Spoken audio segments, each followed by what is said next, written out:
I decided I probably should tell some stories about me as a kid, because I'm talking about other people, and I don't think I was that bad of a kid, but I did some kind of bad things, mischievous things. Now, the way my uncle carries on, I was a spoiled, entitled kid that would destroy stuff at the first opportunity. But I'll kind of let you decide. This is just a few things I did. One time, my grandparents had bought some peaches at a yard sale. And then in their auxiliary living room, they had like a cornucopia of fruit. Because, you know, everybody's grandparents had that auxiliary living room with furniture you couldn't sit on except for special occasions and stuff like that. And I grabbed a peach from there, a fake one, and put it in there. And my grandpa went to peel him a peach, and he got that one out and cut a chunk out of it. And for years, that peach stayed in there with a huge chunk he cut out of it. And then another time, I moved up their clock like 8 hours. Now, I didn't do it on purpose, like with the express purpose of having this happen, but it just kind of happened by, I guess, happenstance. They woke up at midnight, and my grandmother cooked like a full breakfast at midnight. And then my grandpa drove to the mall to do his walk, and there was nobody there, and he couldn't figure out what was going on. So that one was kind of not too bad, I guess. And then another time, me and my sister were playing with the hose at my grandmother's house, because we spent summers hanging out there while our parents worked, and you can only watch so much TV. So a lot of times we were bored to tears, so playing with the hose was a nice respite from the nothing we were doing.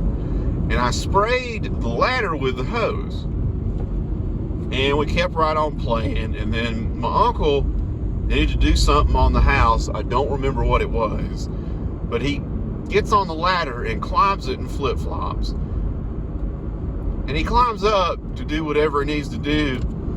And my sister and I are playing. We hear a yell and then a splat when he hit the ground.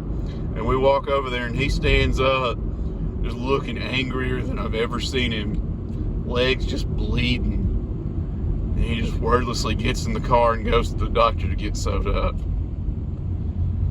And then another time with my uncle, he'd gotten knee replacement. And he'd gotten a metallic knee.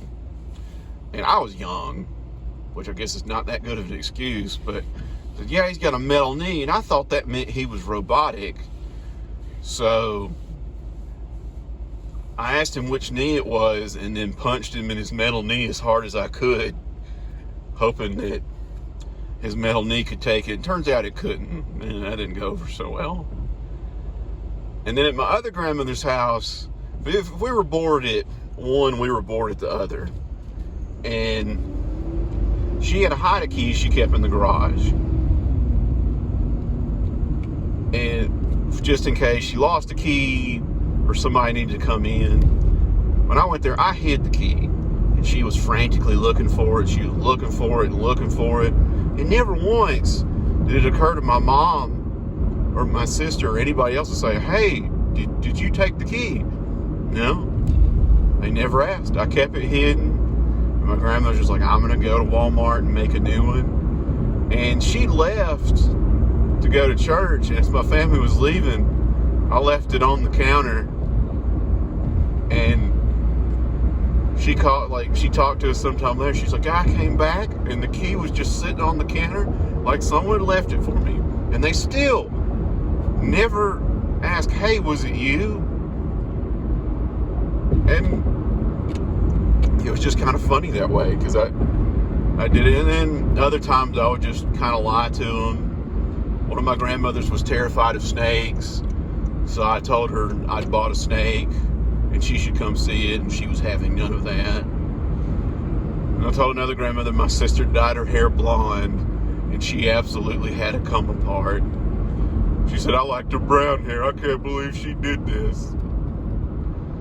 So yeah, I've been far from perfect, but I don't think any of that stuff's that bad, but just a few minor things I did.